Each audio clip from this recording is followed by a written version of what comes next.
Yo, Malcom Jamal Warner did not drown. At least according to Eddie Griffin, who allegedly has just risked everything by saying out loud what insiders have been whispering about for days now. Looks like Eddie is claiming that the official story is a cover-up and that the autopsy results were tampered with, and what really happened to Malcom was so dark they had to silence it before the media got wind of it. And now the way that Eddie's talking, it's almost like he knows who's behind it and looks like he's daring them to come stop him. But why was the cause of death sealed off so fast? And who had something to gain from Malcom's silence? And how does Eddie know so much if he wasn't even there? Well, once you hear what he had to say and who else might be involved, you start to wonder if Malcom's death was an accident at all, or the final chapter in something bigger. Y'all, looks like Eddie Griffin is done staying quiet about his friend Malcom Jamal Warner. From the way that things are moving, it's looking like someone tried to shut him up for good. After news broke about Malcom Jamal Warner's death, Eddie posted a heartbreaking tribute. He called Malcom a poet, a warrior, a brother who went to battle against the Hollywood machine. But now Eddie's revealing some truths, and what he's revealing is disturbing, because allegedly there's been a massive cover-up that the first autopsy didn't show drowning at all.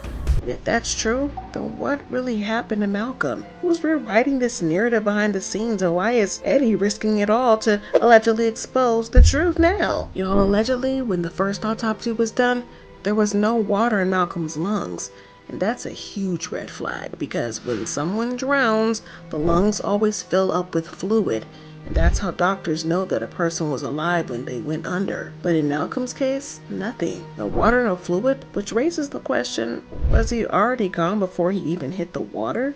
And if that's true, then somebody's got to be lying. And the fact that they're still calling it a drowning doesn't just sound off, it sounds like a full-on cover-up. But according to eyewitnesses who were actually at the scene, it didn't even look like Malcom was under long enough to drown, even if he was alive before he hit the water. But here's where it gets even sketchier. Those same eyewitnesses who were reportedly prevented from speaking to the media for the first 48 hours after his death, no interviews, no statements, nothing.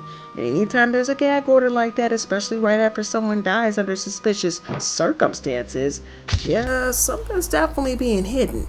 Now, at the time, reports claimed that bystanders jumped in to help with they saw Malcom struggling. But by the time Costa Rica's Red Cross arrived, it was already too late. He was pulled out unresponsive, and not long after, he was officially declared dead. But here's the thing, the timeline's not adding up. One of the bystanders, who says he's a doctor, claimed he was only about 200 meters away when it all went down. The moment he noticed that something was wrong, he rushed to help Malcom. He said, "I ran to the area and entered the sea with my surfboard, heading into the rip current toward the person being pointed at by some beachgoers. I saw a shadow, dove down and pulled the person out." Another major red flag is the timeline. Nothing about it adds up. The reports are all over the place, and some say that Malcom was in the water for minutes, others claim it was way longer, and some mention one person trying to save him. Others say there were multiple, and no one seems to agree on exactly when emergency responders arrived. It's all seeming very vague, inconsistent, and very convenient. And exactly what's been fueling this fire online? Well, because it just really wasn't a simple accident. Because if this was just a simple accident, why is the timeline so messy? Now, everybody knows that a drowning can happen really fast, and it's usually pretty quiet when it happens, but Eddie Griffin doesn't seem to be buying it.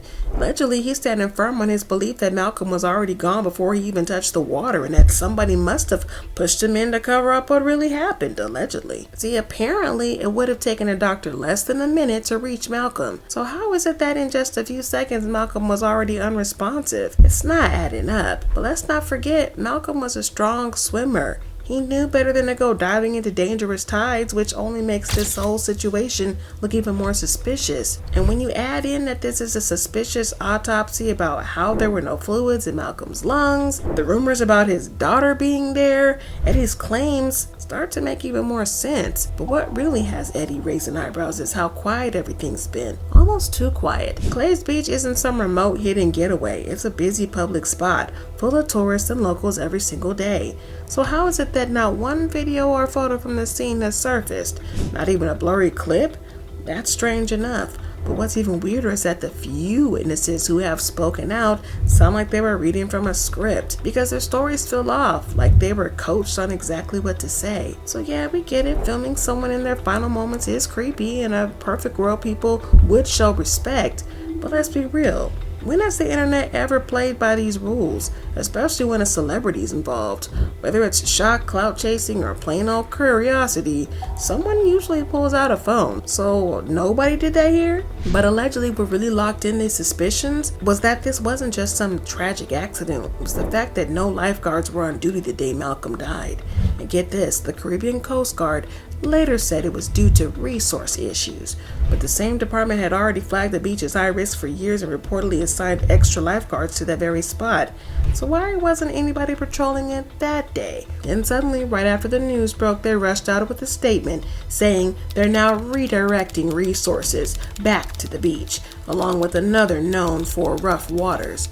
So come on now, the timing, the backpedaling, the flimsy explanations, y'all, it screams cover up. And it's looking like Eddie might be the only one who sees it. But what really sent people spiraling even more was the timing. Just 2 days before his death, Malcom dropped what would end up being his final podcast episode, titled Not All Hood.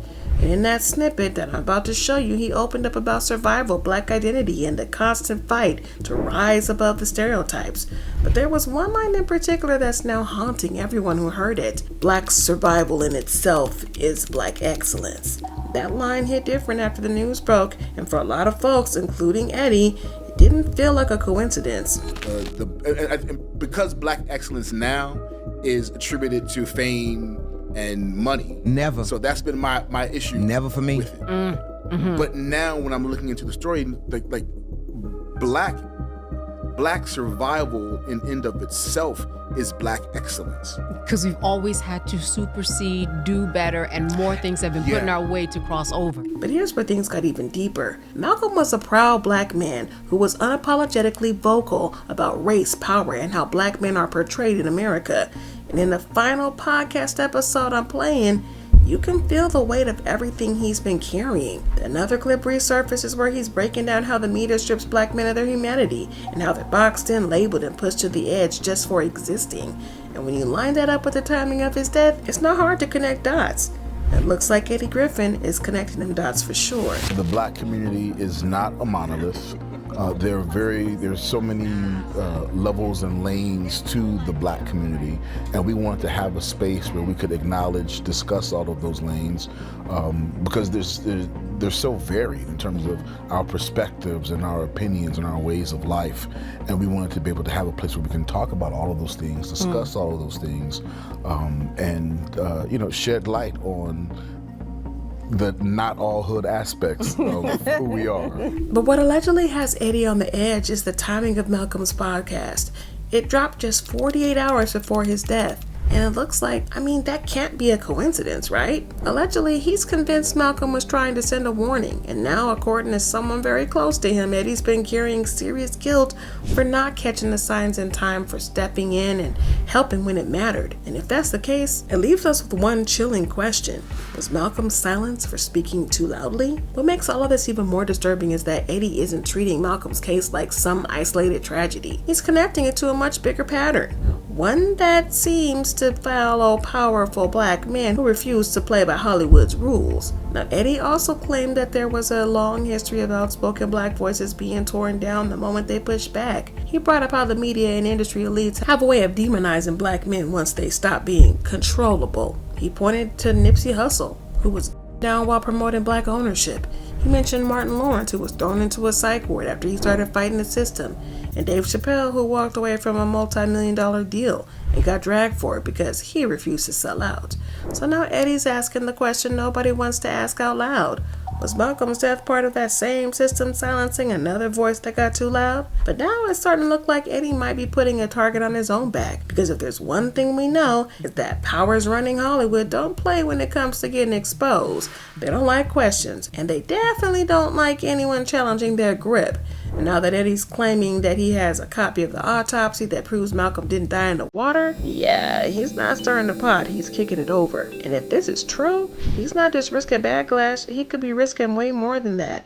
So if Malcom Jamal Warner didn't drown, then what really happened? Looks like Eddie's not backing down, and these timelines aren't adding up. And so now there's an alleged autopsy that blows the whole accidental death story wide open. The silence from the key witnesses, the missing footage, the final podcast, the history of black voices being silenced when they speak out. This just doesn't smell like a cover-up. It reeks. And if Eddie's right, then someone out there is working overtime to keep the truth buried. So was Malcolm's death just a tragic accident, or was it a warning?